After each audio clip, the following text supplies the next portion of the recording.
स्वागत है आप सभी लोगों का हमारे learn math with Aarti Devi के यूट्यूब चैनल पर। आज हम करेंगे सीटेट का जो मतलब केमिस्ट्री सीटेट का जो पेपर 2 होता है। पेपर 2 में मैथ एंड साइंस का जो साइंस होता है, साइंस में फिर साइंस 3 पार्ट में डिवाइड होता है, फिजिक्स, केमिस्ट्री एंड मैथ। तो हम केमिस्ट्री वाला पार्ट के अभी हमने कुछ हैंड नोट्स बनाए हैं जो कि हम आपको बताएंगे। तो आप लोग अभी अगर हमारे चैनल पे नए आए हैं तो आप लोग हमारे चैनल को सब्सक्राइब कर लीजिए, और हमारे तब तक हम निकाल रहे हैं तब तक आप हमारे चैनल को like and subscribe and share भी करिएगा। तो चलो अब आ जाते हैं अपने इस चैप्टर पे जो हम पढ़ाने जा रहे हैं। तो हम इसमें सबसे पहले क्या करेंगे, केमिस्ट्री पार्ट हम मतलब करेंगे, इसको हम पार्ट में मतलब कंप्लीट करेंगे। सबसे पहले आज हम इसको पार्ट 1 कंप्लीट करेंगे, फिर उसके बाद पार्ट 2। तो पार्ट 1 में हम कम से कम 3 पेज का नोट्स लेंगे और 3 पेज ही इनको अच्छे से समझाएंगे और बताएंगे। तो जैसे सबसे पहला वाला फर्स्ट वाला पेज करते हैं। तब तक आप लोग हमारे चैनल को लाइक एंड सब्सक्राइब भी कर दीजिएगा, और अगर आप लोग हमारे चैनल पे नए हैं तो उसको सब्सक्राइब कर लो। तो हम सबसे पहले ये केमिस्ट्री का जो फर्स्ट पेज है इसी को हम करेंगे। तो जैसे हम इसमें क्या करेंगे, धातुओं को बताएंगे, मतलब मेटल एंड नॉन मेटल के बारे में पढ़ेंगे। तो हम धातुओं के क्या यहाँ पे पढ़ेंगे, भौतिक गुणधर्म। भौतिक गुणधर्म जो होते हैं फिजिकल, इनकी हम फिजिकल प्रॉपर्टी पढ़ेंगे। तो फिजिकल प्रॉपर्टी में हम इनके कुछ पॉइंट करेंगे जो कि मतलब बहुत ही ईजी होते हैं और मतलब समझ में आ जाते हैं। धातुएं, जैसे इसमें क्या लिखा है कि धातु में अधात वर्धनीयता पाई जाती है। तो अधात वर्धनीयता का मतलब क्या होता है कि मतलब इनको जैसे हम मतलब पीटते हैं तो इनमें आवाज़ आती है, तो उसी को ही हम कहते हैं धातुओं में क्या पाई जाती है, अधात वर्धनीयता पाई जाती है। हाँ, मतलब अधात वजनीयता का मतलब क्या होता है, जैसे धातुओं को हम जब पीटते हैं तो वो चादरों के रूप में, चादर के रूप में, मतलब जो धातु जो होती है फैल जाती है, उसी को हम अधात वजनीयता गुण कहते हैं। तो अब इसका फिर क्वेश्चन बनेगा कि सबसे अधिक अधात वर्धनीय धातु कौन होती है। तो होता है सबसे ज़्यादा सोना होता है सबसे अधिक। यहाँ पे ये वाला हम पॉइंट कर रहे हैं, सबसे अधिक अधात वर्धनीयता धातु सोना होता है, फिर चांदी होती है। क्योंकि सोना सॉफ्ट होता है तो आप लोग ऐसे याद रख सकते हैं, और सोना फिर उसके बाद चांदी होता है। चांदी थोड़ा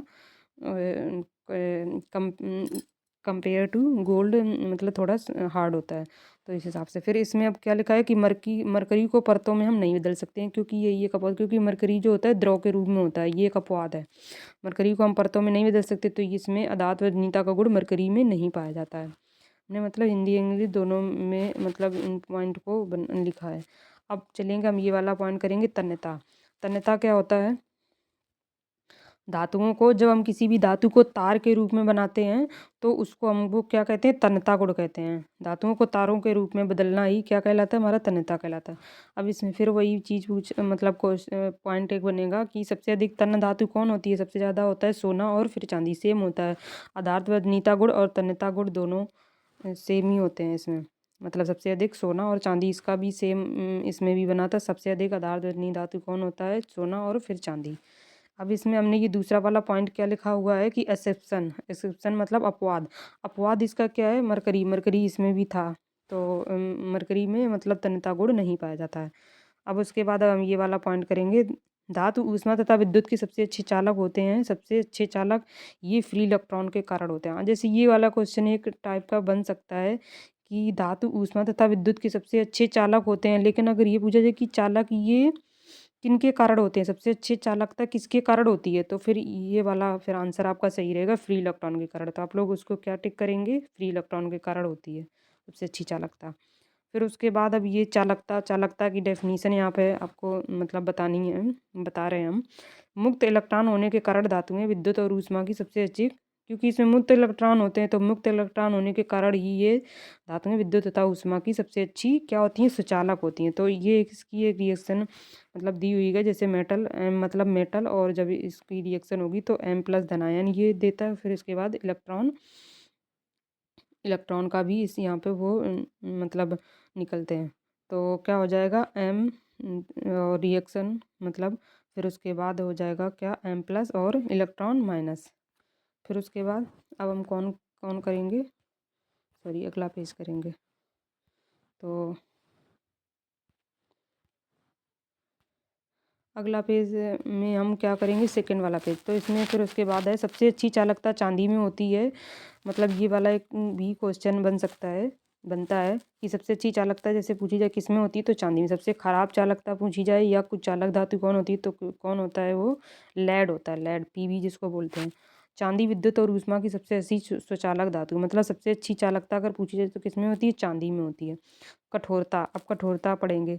धातु कठोरता जो होता है, अब इसमें हम लिखेंगे, इसका एक पॉइंट बनेगा कि धातुओं की प्रकृति कैसी होती है, कठोर होती है। अब हम मतलब इनके फिर भौतिक अवस्थाएं पढ़ेंगे क्या क्या होता है। हाँ, मतलब धातुओं की प्रकृति कैसी होती है, कठोर। बट ये अपवाद है कि सोडियम और पोटेशियम आर सॉफ्ट मेटल होते हैं जिनको हम चाकू से काट सकते हैं, which can be cut by knife. मतलब आपको ये अपवाद है। मतलब वैसे तो सभी धातुओं की प्रकृति कठोर होती है, बट नेचर जो होता है वो हार्ड होता है। बट सोडियम एंड पोटेशियम कैसे होते हैं, सॉफ्ट होते हैं, सॉफ्ट मेटल होते हैं। अब हम इनकी पढ़ेंगे भौतिक अवस्था, फिजिकल स्टेट। तो पारे को छोड़कर सभी धातुएं किसमें पाई जाती हैं, ठोस अवस्था में पाई जाती है। मतलब पारा जो होता है वो ठोस अवस्था में नहीं पाया जाता है। Gallium and caesium are metal which melts on palm. Gallium and caesium जो होते हैं, गैलियम का जीए होता है, सीजियम का सीएस होता है, जो कि मेल्ट हो जाते हैं हमारी किसमें, पाम, हथेली पर। मतलब ये इतनी सॉफ्ट मेटल होती हैं जो कि हमारे उस पर हथेली पर इनको मेल्ट किया जा सकता है। धनात्मक, अब हम धनात्मक वाला पॉइंट पढ़ेंगे। धनात्मक का मतलब क्या है, ध्वनि। ध्वन्यात्मक से बना है। ध्वनि, ध्वनि किससे आएगी, धातु से आएगी। तो आप लोगों को फिर ऐसे ही याद रखना, जब किसी धातु को किसी कठोर पदार्थ से पीटा जाता है तो वह ध्वनि उत्पन्न करता है। इस गुण धर्म को हम क्या कहते हैं, धनात्मक कहते हैं। जैसे कि घंटी, घंटी को जब हम पीटते हैं तो उसमें किस ध्वनि आती है, इसी गुण को हम क्या कहते हैं, धनात्मक। धुतमय, धुतमय का मतलब क्या है, धुतमय मीन चमक, चमक होता है इसमें। मतलब जिस किसी धातु में चमक होती है, उसी प्रकाश जब हम उस पर डालेंगे, मतलब जिसमें चमक निकले, जब हम उस पर प्रकाश डालें और उसमें प्रकाश डालें और वो चीज़ चमकने लगे तो उसको हम धुतमय कहते हैं। तो वही लिखा है, जब धातु पर प्रकाश गिरता है तो वह चमकदार दिखती है, इसी को ही धुतमय कहते हैं। मतलब वहाँ पे परावर्तन होता है तभी तो वो चमकेगी चीज़। तो आई होप कि आप लोगों को समझ में आ रहा होगा। और आप लोग अगर हमारे चैनल पर नए हैं तो लाइक एंड सब्सक्राइब भी कर दीजिएगा। इसके बाद अब हम ये करेंगे अधातुओं के भौतिक गुणधर्म। अधातुओं के भौतिक गुणधर्म पढ़ेंगे। अब हमने धातुओं का पूरा कंप्लीट कर लिया है। अधातुओं के भौतिक गुणधर्म करेंगे। धातुओं के गुणधर्म के विपरीत होता है अधातु। अधातु क्या होते हैं, जैसे कि हाइड्रोजन, हाइड्रोजन होता है, सल्फर होता है, नाइट्रोजन होता है, ऑक्सीजन होती है, ये सब क्या है, धातुएं। अधातुएं जो होती हैं वो ना तो अधात वर्धनीय होती हैं और ना ही तन्य होती हैं, क्योंकि ये ठोस होती नहीं है तो इनको ना तो हम चादर के रूप में बदल सकते हैं, ना ही हम तन्य के रूप में, तारों के रूप में बदल सकते, इसीलिए ये मतलब उसका अपवाद होती है। अधातुओं की प्रकृति कैसी होती है, भिन्न भिन्न होती है। अधातुओं की प्रकृति कैसी होती है, भंगुर होती है। भंगुर का मतलब होता है जब हम किसी धातु को पीटें और वो छोटे छोटे टुकड़ों में टूट जाए, उसी को हम भंगुर कहते हैं।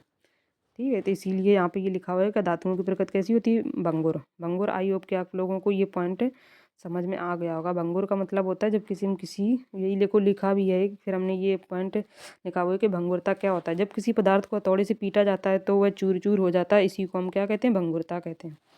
आप लोगों को अगर हमारी ये समझाने का तरीका अच्छा लग रहा हो तो आप लोग लाइक एंड सब्सक्राइब भी कर दीजिएगा। फिर उसके बाद अब हम ये वाला पॉइंट करेंगे। ग्रेफाइट के सिवाय सारी अधातुएं कैसी होती हैं, विद्युत और ऊष्मा की कुछ अलग होती हैं। मतलब ग्रेफाइट अपवाद है, जबकि ग्रेफाइट एक अधातु होती है और ये अधातु होने के बावजूद भी ये चमकती है। मतलब इसमें चमक, ये धातु जैसी दिखती है जबकि ये होती है धातु। तो वही हमने लिखा हुआ है कि ग्रेफाइट के सिवाय सारी धातुएं विद्युत और ऊष्मा की क्या होती हैं, कुछ अलग होती हैं। अब इसके बाद हम इसका अगला पॉइंट करेंगे, अगला पेज करेंगे। तो हम इनको, अब ये लास्ट पेज है, मतलब हम थोड़ा थोड़ा समझेंगे केमिस्ट्री का, सीटेट का जो केमिस्ट्री वाला ये पोर्शन है, केमिस्ट्री वाला पोर्शन कंप्लीट कर रहे हैं। तो अब हम ये वाला पॉइंट कंप्लीट करने जा रहे हैं। अधातुएं ठोस, द्रव और गैस तीनों अवस्थाओं में पाई जाती हैं। अधातुएं किस में पाई जाती हैं, ठोस, द्रव एवं गैस तीनों में पाई जाती हैं। केवल ब्रोमीन एक ऐसी धातु है जो द्रव अवस्था में मिलती है। मतलब धातुएं तीनों अवस्थाओं में मिलती हैं, लेकिन ब्रोमीन एक ऐसी धातु है जो किस में मिलती है, केवल द्रव अवस्था में मिलती है। आयोडीन को छोड़कर सभी धातुएं कैसी होती हैं, चमकीली नहीं होती। इसका मतलब है कि आयोडीन एक धातु है जो कि सब ये धातुएं चमकीली नहीं, बट ये चमकीली होती है। तो आप ये अपवाद है, मतलब आयोडीन एक धातु है और ये कैसी होती है, सबसे अधिक चमकीली धातु होती है।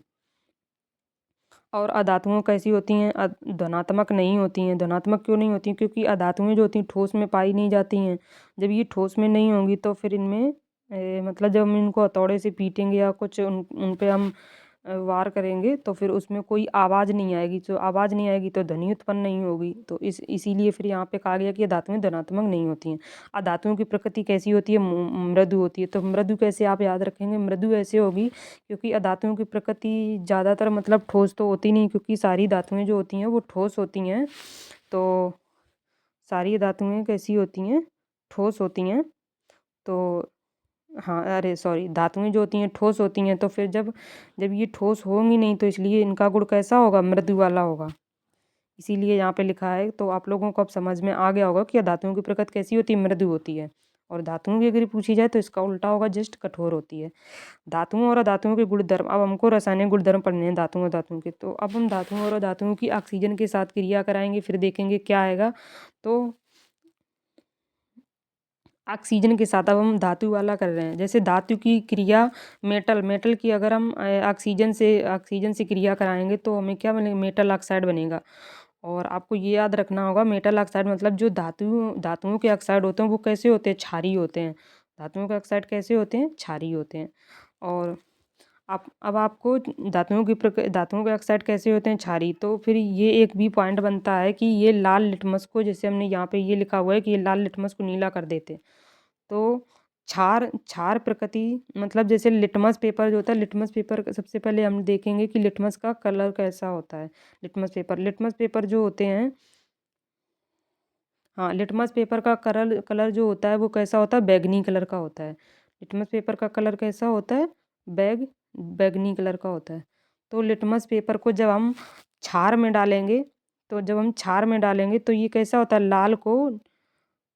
लाल को क्या कर देता है, नीला कर देता है ये क्षार। जब हम लिटमस पेपर को क्षार में डालें, क्योंकि धातु की प्रकृति क्षारीय होती है, धातुओं का ऑक्साइड, तो वही क्षारीय प्रकृति वाला ही मेटल ऑक्साइड जो होते हैं, ये का मतलब है मेटल ऑक्साइड। तो धातुओं की जो ऑक्साइड होते हैं ये लाल लिटमस को कैसा कर देते हैं, नीला कर देते हैं। तो आपको अगर ये याद रखना है कि जो लिटमस पेपर होता है वो क्षार में जाने से क्या हो जाता है, और जब हम उसको अम्ल में डालेंगे तो वो कौन सा कलर देता है। तो आपको ऐसे याद अगर नहीं रहता होता होगा तो हम आप लोगों को एक ट्रिक बता रहे हैं कि जब हम लिटमस पेपर को क्षार में डालें तो वो कौन से कलर को किस में चेंज कर देगा। तो ये सूचक वाले हम चैप्टर में पढ़ेंगे। सूचक जब हम बताएंगे, क्योंकि ये सूचक होता है, लिटमस पेपर एक सूचक है जो कि उसको कलर को चेंज कर देता है। तो हम कैसे याद करेंगे लिटमस पेपर को, जब हम क्षार में डालेंगे तो वो कौन सा कलर। तो आपको क्या याद रखना है, एक वर्ड ये याद रखना है, छलन। छलन से आपको याद रखना है, छलन का मतलब क्षार, और ला का मतलब लाल, और ना का मतलब नीला। तो क्षार जो होगा, जब हम लिटमस पेपर को क्षार में डालेंगे तो वो लाल से क्या कर देगा, नीला। छलन हम वर्ड याद रखेंगे तो इससे आपको याद रहेगा। क्षार जो है, क्योंकि धातुओं के ऑक्साइड की प्रकृति क्षारीय है, तो क्षारीय लाल को नीला कर देगा। तो वही यहाँ पे लिखा हुआ है कि ये लाल लिटमस को नीला कर देते हैं। आई होप कि आप लोगों को समझ में आ गया होगा। अब हम करेंगे Fe, मतलब आयरन की अगर हम क्रिया O2 से कराएं और फिर उसके साथ जल को भी मिला दें, क्योंकि O2 और जल मिलकर क्या बना देते हैं, नमी। तो जब इसकी क्रिया कराएंगे तो ये क्या बन जाएगा, ये बन जाएगा Fe2O3 .X H2, जिसको जंग बोलते हैं, जो कि हम लोहा में लग जाती है। जब हम जैसे लोहा जो होता है हमारे बरसात में, जो हम उसको रख देते हैं तो नमी के साथ वो कैसा जंग भूरा कलर का हो जाता है, जो कि लाल भूरी हो जाती है, जिसको हम जंग बोलते हैं। ये कैसी होती है, इसकी प्रकृति कैसी होती है, क्षारीय प्रकृति होती है। Cu को जब हम CO2 और प्लस O2 प्लस H2 के साथ क्रिया करेंगे तो CuCO3 प्लस COH का होल्टवाइज, CuCO3 .CuOH का होल्टवाइज, जो कि क्षारीय प्रकृति होता है, जो कि ग्रीन कलर का होता है। जैसे कि आप लोगों ने देखा होगा, जब तांबा जो होता है, तांबे के बर्तन जो होते हैं, उसमें जब थोड़ा सा नमी उसको मिलता है तो वो हरे हरे कलर की जो मतलब परत सी जम जाती, वही होता है। इसको हम क्या बोलते हैं, कॉपर कार्बोनेट के ऊपर कॉपर हाइड्रोक्साइड। जब तांबा, देखो वही हमने पॉइंट बताया, लिखा भी है यहाँ पे, जब तांबा नमी के संपर्क में आता है तो वह हरे रंग का हो जाता है। उसके बाद अब हम करेंगे क्या, उभयधर्मी ऑक्साइड। उभयधर्मी ऑक्साइड क्या होते हैं, उभयधर्मी ऑक्साइड वे ऑक्साइड होते हैं जो मतलब क्षार और अम्ल दोनों दोनों की तरह कार्य करते हैं, जो अम्ल क्षार दोनों के साथ होने की वे ऑक्साइड जो अम्ल एवं क्षार होने के साथ साथ दोनों की तरह कार्य करते हैं उन्हीं को हम उभयधर्मी, उभयधर्मी मतलब उभय मीन्स दोनों होता है, उभय मीन्स दोनों की तरह कार्य करते हैं, तो इस हिसाब से उभयधर्मी ऑक्साइड होगा। तो उभयधर्मी ऑक्साइड कौन है, तो आपको वो पॉइंट याद रखने हैं। ये कौन कौन से होते हैं, aluminium and zinc. Aluminium and zinc धातु जो होते हैं उभयधर्मी ऑक्साइड की तरह कार्य करते हैं। जैसे कि Al2 की हम जब एल्यूमिनियम की जब हम क्रिया O3 से कराएंगे तो Al2O3 बनेगा, और Zn की O2 से Zn की O2 से क्रिया कराएंगे तो क्या बनेगा, ZnO, मतलब जिंक ऑक्साइड बनेगा, और ये एल्यूमिनियम ऑक्साइड बनेगा। तो ये दोनों, ये कैसे ऑक्साइड है, ये उभयधर्मी ऑक्साइड है।